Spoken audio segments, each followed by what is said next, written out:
कुछ ना पाकर भी मुतमईन हैं हम, इश्क में हाथ क्या खजाने लगे। खुद फरेबी से खुद फरेबी है, पास के ढोल भी सुहाने लगे। अब तो होता है हर कदम पे गुमा, अब तो होता है हर कदम पे गुमा, हम ये कैसा कदम उठाने लगे। इस बदले हुए ज़माने में तेरे क़स्से भी कुछ पुराने लगे। रुख बदलने लगा फसाने का, रुख बदलने लगा फसाने का, लोग महफ़िल से उठ के जाने लगे। नाज़रीन, मैं हूँ बिस्मिल आफ्ताब आलम और आप देख रहे हैं उर्दू हिंदी नॉलेज चैनल। आज जो मैं आपके सामने मज़मून पेश करूँगा उसमें मैं बात करूँगा उर्दू में अफ़साना निगारी की रवायत के बुनियादी नक़ूश। बात करेंगे कि उर्दू में जो अफ़साना निगारी है उसकी इब्तदा कहाँ से हुई है और उसकी क्या निशानदेही है, कहाँ से इसकी बुनियाद पड़ी है उर्दू में अफ़साना निगारी की। उर्दू GIC जो लेक्चरार फ़ाइनल का एग्ज़ाम है उसमें अफ़साने से मुतालिक टॉपिक शामिल किया गया है जिसमें आपको मज़मून लिखना होगा। तो मज़मून के लिहाज से ये वीडियो बहुत ही अहम और बहुत ही मुफीद होगा। इसके अलावा जो अफ़साना जो है, अफ़साना से मुतालिक BA first year, second year, third year और MA में भी इसको शामिल किया गया है इस मज़मून को।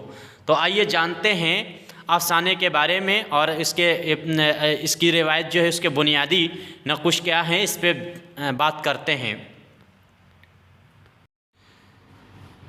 कहने को तो कहा जा सकता है कि जब इंसान इस ज़मीन पर आया अपने साथ एक कहानी भी लाया, मगर वाक़या ये है कि इस कायनात की एक कहानी पहले से मौजूद थी। इंसान आया तो उसका एक किरदार बन गया।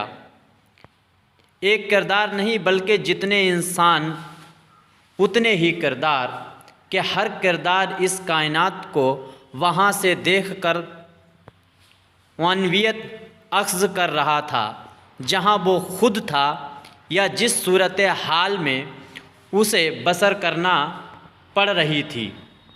कहानी कहने की रिवायत कदीम सही, मगर इसके फ़नी तौर पर अफ़साना बन जाने की रवायत इतनी कदीम नहीं है, बजा कि 19वीं सदी के आगाज़ ही में जर्मनी, फ्रांस, अमेरिका, इंग्लिस्तान और रूस में नावल के साथ साथ शॉर्ट स्टोरी का चलन होने लगा था, मगर उर्दू में अफ़साना निगारी का फ़न क़दरे ताख़ीर से आया। ये कहना मुनासिब होगा कि यहाँ अफ़साना तो मौजूद था मगर अफ़साना निगारी का फ़न उन तकाज़ों की जानिब मतवज्जो ना हो पाया था। इस तरह से आप जानते हैं कि उर्दू में अफ़साने की रवायत है, कहाँ से उसके नक़ूश मिलते हैं। आगे देखते हैं। अब आगे देखते हैं, जब मैं ये कहता हूँ कि यहाँ अफ़साना मग़रिब में इस सिन्फ़ के बतौर फ़न आने से पहले मौजूद था, तो इससे मेरी मुराद ये होती है कि जिसे हम आज अफ़साना मानते हैं उसके इब्तदाई नक़ूश ज़माना क़दीम में दास्तान और किस्सा कहानी की रिवायत में मौजूद थे।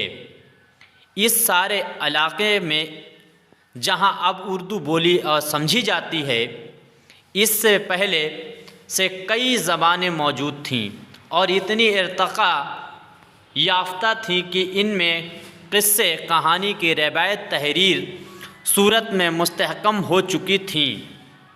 बेदी अदब में लगभग 100 के करीब कहानियाँ मिल जाती हैं। ये बेदी काल समझ लीजिए, ये बात कर रहे हैं ईसा पूर्व की, यानी 2-2.5 हज़ार साल ईसा पूर्व में बात की जा रही है। क़ब्ल मसीह बात है जब कहानियाँ लिखी जा रही थी, यहाँ पे दास्तानें कही जा रही थीं। और आगे देखते हैं क्या बात करते हैं कि इनमें क़िस्से कहानी की रवायत जो है वो थी और इसमें क्या है, कहानी की रिवायत तहरीर सूरत में मुस्तहकम हो चुकी थी और लगभग करीब कहानी कही जा लगभग 100 के करीब कहानियाँ मिल जाती हैं जो बतौर तमसील बयान हुई हैं। वेदियों के बारे में कहा जा सकता है कि सन ईस्वी के आगाज़ से 1000 साल पहले यहाँ मौजूद रही हैं।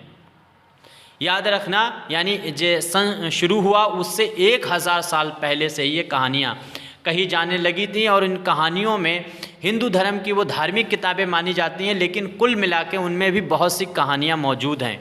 जैसे यहाँ पर देखिए उपनिषद, 100 से ज़्यादा उपनिषद हैं। उपनिषद जो हैं वो गार्गी है, मैत्री है, शकुंतला है, ये पुरानी विदुषी हैं। ये विद्वान औरतें थी हिंदुस्तान में जिन्होंने उपनिषद की रचनाएं की। 100 से ऊपर इनकी संख्या है, इनकी गिनती पहुंचती है उपनिषद। इसके बाद में जातक कथाओं के बारे में समझ लीजिए, ये 350 या 400 ईसा पूर्व में ये लिखी गई थी और ये इनकी भाषा जो थी वो बौद्ध भाषा थी, प्राकृत से मिली हुई। और इसमें गौतम बुद्ध जो हैं उनके पुनर्जन्म की कहानियाँ मौजूद हैं।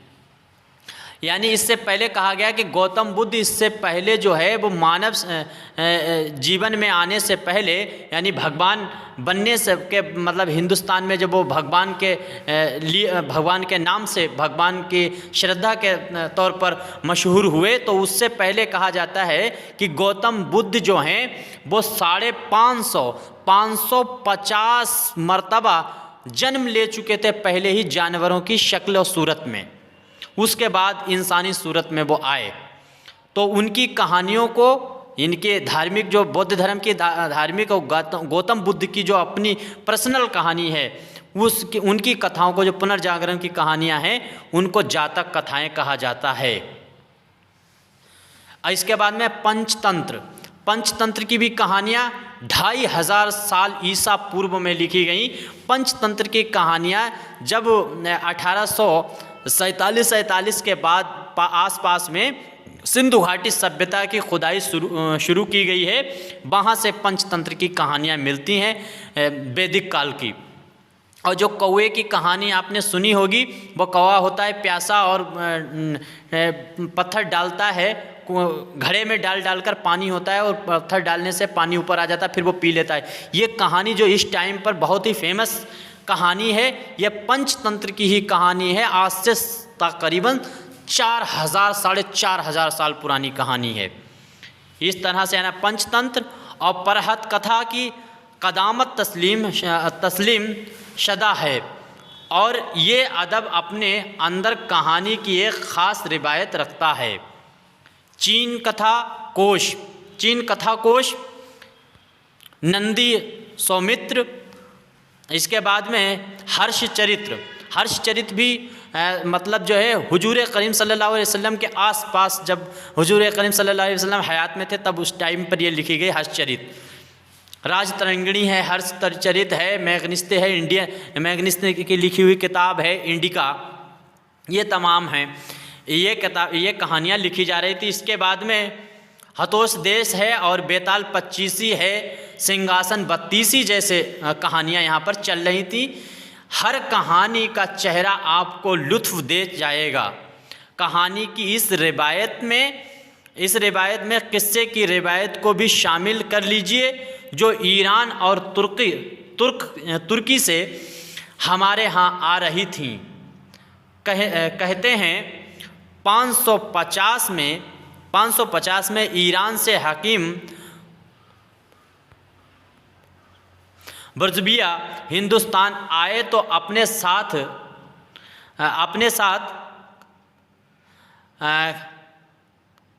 करतक और दमनक का किस्सा भी लेकर आए थे।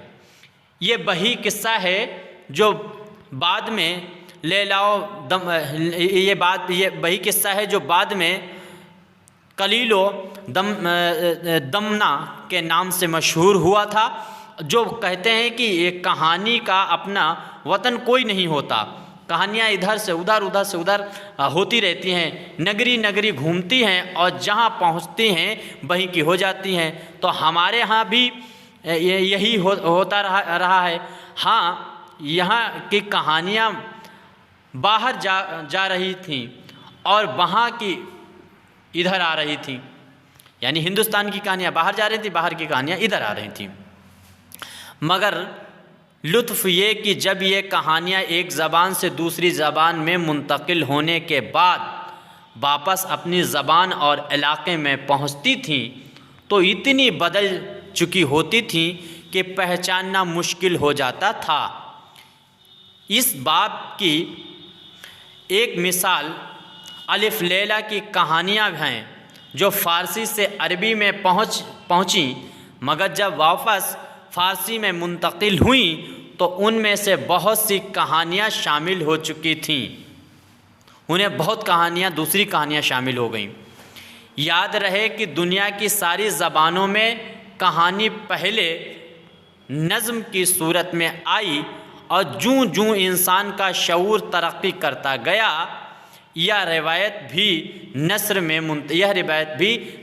में मुंतकिल होती चली गई। पहले जो भी कहानियाँ लिखी गईं, कथाएँ कही गईं, वो सब नज़्म में कही गईं, वो किसी भी ज़बान में हों। इसीलिए हर ज़बान में पहले पोइट्री पैदा हुई, बाद में प्रोज़, पहले नज़्म बाद में नस्र आई। कोई भी ज़बान हो, कोई भी भाषा हो। उर्दू में भी क़िस्सा कहानी का आगाज़ मसनवियों की सूरत में होता है। ये क़िस्से अक्सर दूसरी ज़बानों से उर्दू में मुंतकिल हो रहे थे और तवाज़ात कम ही होते थे, यानी तवाज़ात जो हैं वो बहुत ही कम किस्से कहे जाते थे, दूसरी ज़बानों से एक दूसरी ज़बान में शामिल होते थे, उर्दू ज़बान में शामिल हुए। आगे देखें, गवासी की मशहूर मसनवी सैफुल मलूक के बारे में रिवायत किया जाता है कि ये अलिफ लैला की एक दास्तान की मंजूम शक्ल है, जबकि गवासी की और मसनवी तोतानामा भी फ़ारसी के तोतीनामा से माखूज़ थी। यानी गवासी की जो मसनवी है तोतीनामा, ये भी फ़ारसी के तोतीनामा से माखूज़ है। बाद में उर्दू में ये बनी, ये उर्दू में गवासी ने लिखी। इसके बाद में इब्न निशाती की फूलबन फ़ारसी से तर्जुमा होकर मंजूम हुई।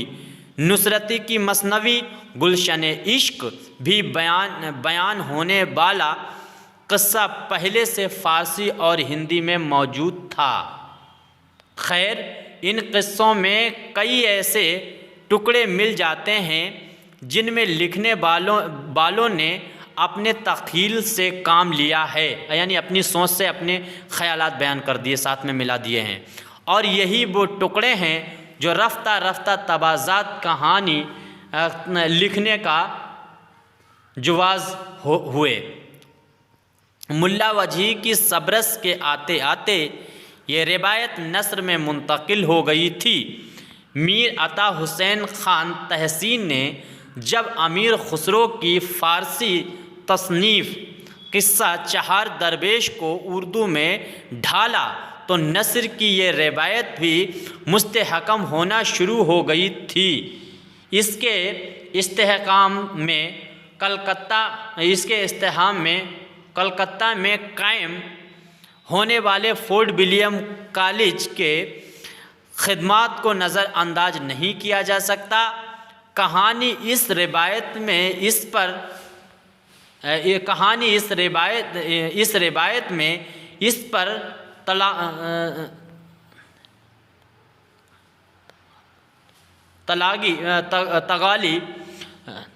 पुर्तगाली, याद रखना, पुर्तगाली जहाज़ की कहानी को भी शामिल कर लीजिए जो मालाबार के साहिल पर लगा था।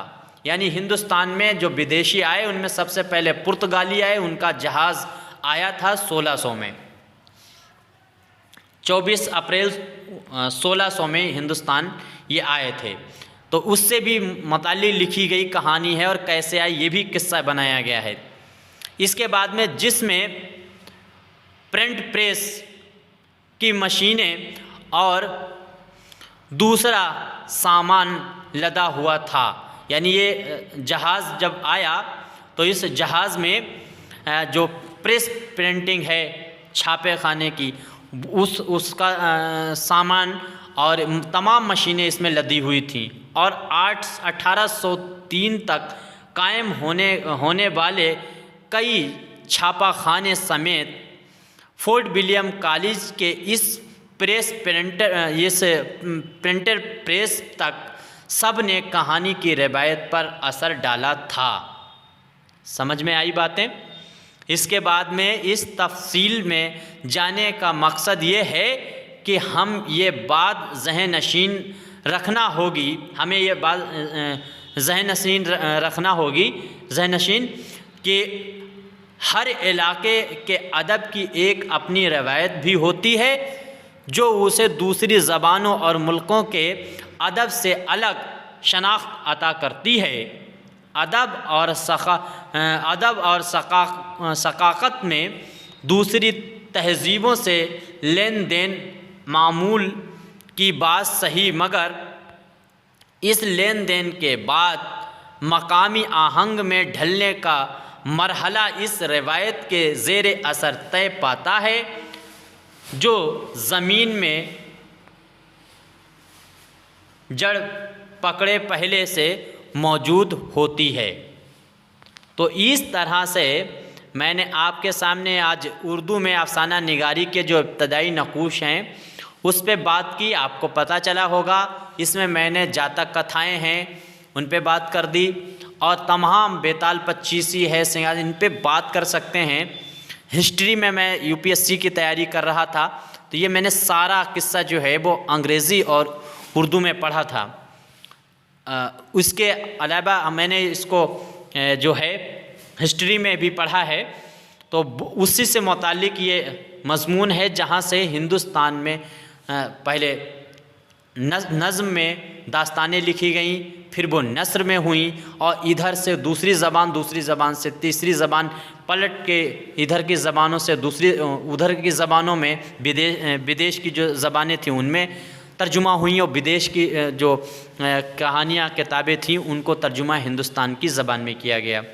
तो इस तरह से मैंने ये बात की, आपके खैर समझ में आया होगा। आप इसको देखकर नोट कर सकते हैं, फिर से पढ़ सकते हैं, आप अपने आप भी समझ सकते हैं। मुझसे जो गलतियाँ हुई हैं मैं उसके लिए माज़रत चाहता हूँ, और मैंने बहुत ही लेंदी कर दिया लेसन को, इसके लिए भी माज़रत चाहता हूँ।